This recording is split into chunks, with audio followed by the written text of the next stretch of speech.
Hello friends. இன்னைக்கு நம்ம வீட்லயே chilli sauce எப்படி பண்றது நம்ம பார்க்க போறோம். இதுக்கு ஒரு 15 காஞ்ச மிளகாய் எடுத்துர்க்கேன். நீங்க காஷ்மீரி மிளகாய் இருந்தா அதை எடுத்துக்கோங்க. ஏன்னா அது நல்ல கலர் கொடுக்கும். இந்த மிளகாய் கொஞ்சம் நல்ல காரமா இருக்கும். அடுத்து இதல நம்ம வினிகர் இது முழுகிற அளவுக்கு ஒரு 1/4 கப் வினிகர் ஊத்திக்கலாம். இப்போ இந்த 1/4 கப் வினிகர் நான் ஊத்திடுறேன். இது முழுகிற வரைக்கும் இருந்தா போறோம். இப்போ இது ஒரு 1/2 an hour இதுல ஊறட்டும். அதுக்கு அப்புறம் நம்ம எப்படி prepare பண்றதுன்னு பார்க்கலாம். இப்போ இது 1/2 an hour ஆயிடுச்சு. நம்ம இத அரைச்சுக்கலாம். இப்போ ஒரு மிக்ஸி ஜார்ல நம்ம இந்த மிளகாய் எல்லாம் போட்டுக்கலாம்.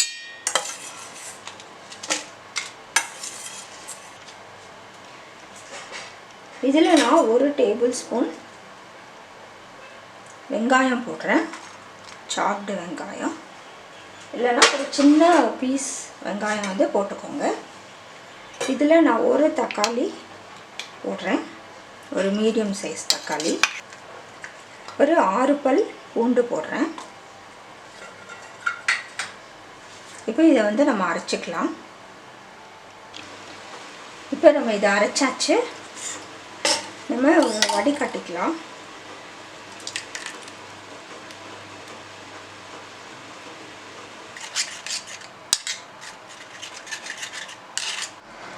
இப்போ எல்லாம் நல்லா வடிகட்டியாச்சு. இங்க பாருங்க. நல்ல சக்கை தான் இருக்கு. அந்த மிக்ஸி கழுவின தண்ணியும் கொஞ்சம் ஊத்தி நல்லா வடிகட்டியாச்சு. இப்போ நம்ம நல்லா வடிகட்டிட்டோம் பாருங்க. இப்போ எப்படி சாஸ் பண்றது நம்ம பார்க்கலாம். இப்போ ஒரு pan வெச்சுக்கலாம். இதுல எண்ணெய் ஊத்திக்கலாம்.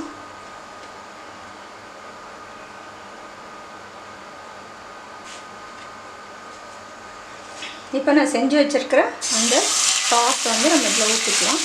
இப்போ வடிகட்டி வச்சோம் இல்லையா அதை ஊத்திக்கலாம். இப்போ இந்த காரத்தை பேலன்ஸ் பண்றதுக்கு நம்ம கொஞ்சம் சர்க்கரையும் ஆட் பண்ண போறோம். உங்களுக்கு காரம் நிறைய இருந்ததுன்னா கொஞ்சம் கூட ஆட் பண்ணிக்கோங்க. கொஞ்சம் உப்பு ஃபர்ஸ்ட் ஆட் பண்ணிக்கலாம் நம்ம.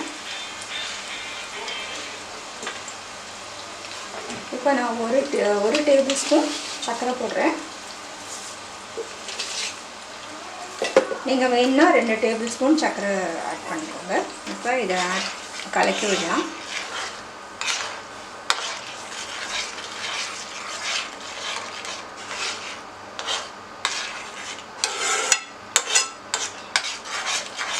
இது கொஞ்சம் திக்கா ஆகட்டும்.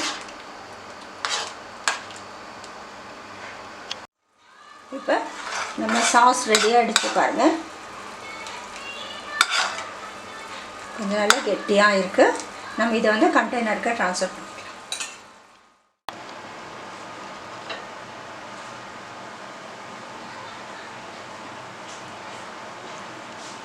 இப்போ நம்ம chilli sauce ரெடி ஆயிடுச்சு. Red chilli sauce. இது நிறைய ஸ்நாக்ஸ்க்கு நம்ம டிப்பா யூஸ் பண்ணிக்கலாம்.